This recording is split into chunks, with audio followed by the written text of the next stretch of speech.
So ito guys, quick update lang po tayo. In-upload na ni Sir Julius Babaw yung video kung saan po meron siyang exclusive na interview dito kay Gayle Francesca Rait. Siya po yung lumabas doon sa video kay Boss Toyo kasama yung kanyang nanay na si Abigail. At ayun po, in-interview po siya at sinabi niya yung kanyang desire na maging artist, na maging isang performer.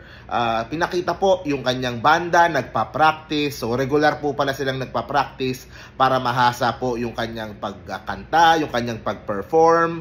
At nadami ko nakikitang video na lumalabas, mga TikTok and mga, so ang dami pong mga pictures na naglalabasan po tungkol po dito kay Cheska.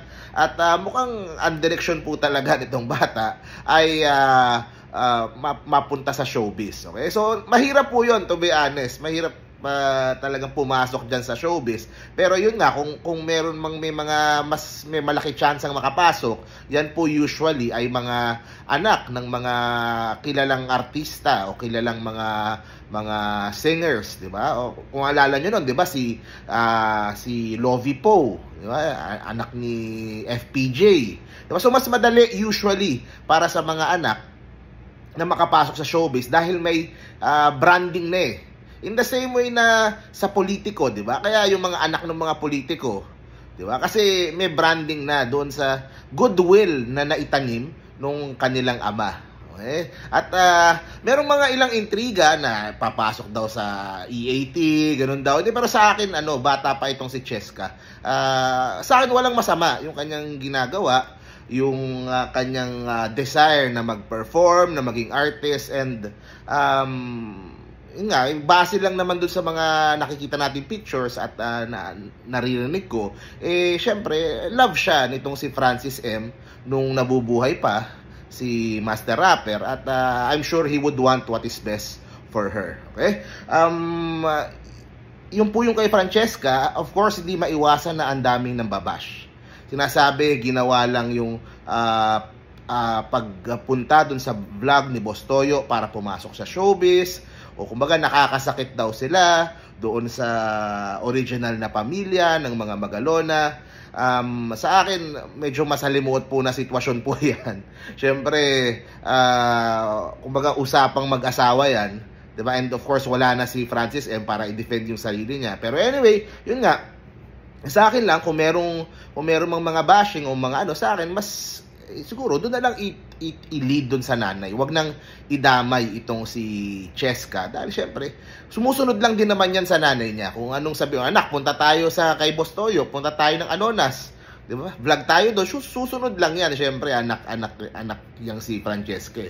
So, more on yung sa nanay. Yung stage mom, itong kanyang nanay, at gusto niya itong si Cheska ay makapasok sa showbiz. Mahihirapan siya, pero ako at the very least sa online, doon pa lang sa online pwede nang kumita itong si Cheska ng malaki, sa totoo lang, kasi kilala na siya, sikat na siya kaagad, marami na siyang pwedeng gawin na pagkakitaan sa online. Yung mga kukunin na lang nga siya for shows pwede na, mas dadami na yung mga booking na yan for sure, kasi kumbaga naging household name na, sumikat na, nakilala na. So yun po sa akin, yung bata, di ba, may talent naman siya. She is young. Sa akin, tingnan natin kung gaano niya kagusto talaga yung pumasok sa mundo na yan ng entertainment. Okay? Hindi naman tayo sa nanay niya, kasi nagulat din ako, may mga nakita ko mga posts. Okay?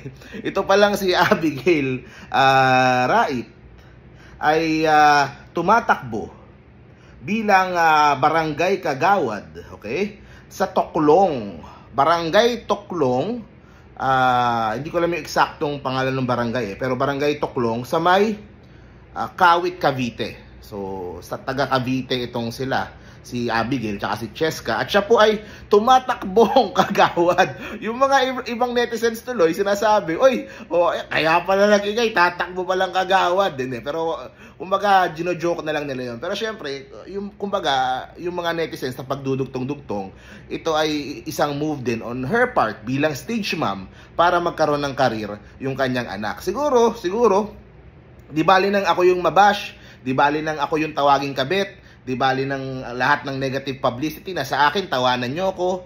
Yun. Pero yung kanyang, kumbaga, it is setting up her daughter para magkaroon ng publicity, magkaroon ng awareness, at successful.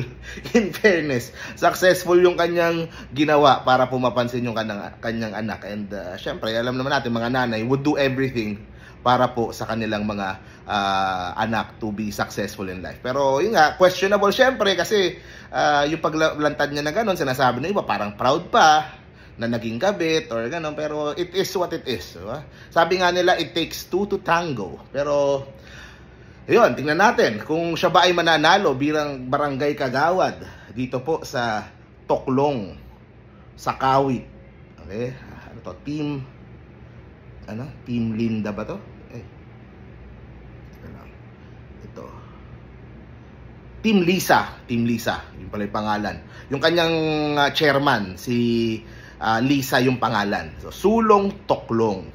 So, tumatakbong barangay kagawad dyan sa Cavite. So, good luck sa mga tumatakbong mga barangay officials, and sana pag nanalo kayo ay magsilbi kayo ng maayos dyan sa inyong mga kabarangay at hindi yung lumalabas lang kayo pag ngayong tuwing panahon ng eleksyon. So, yan po yung update po natin. Natripan ko lang din na magbigay ng update, magbigay ng konting reaction. Sabihin naman ng iba, pag si Julius Babaw pwede mag-react, pag kami hindi. Diba? Pero anyway, yan lang po yung latest update po natin. Kasi natutuwa lang ako, gulat ako, takbo pa lang kagawad, di ba? Lahat ng mga kaibigan natin magugulat ka na lang. Sa Facebook, biglang tatakbong kagawad, tatakbong SK, tatakbong... pero anyway, yun na po ang latest po natin. Thank you very much, guys. See you po sa next video. Stay safe parate. Bye-bye.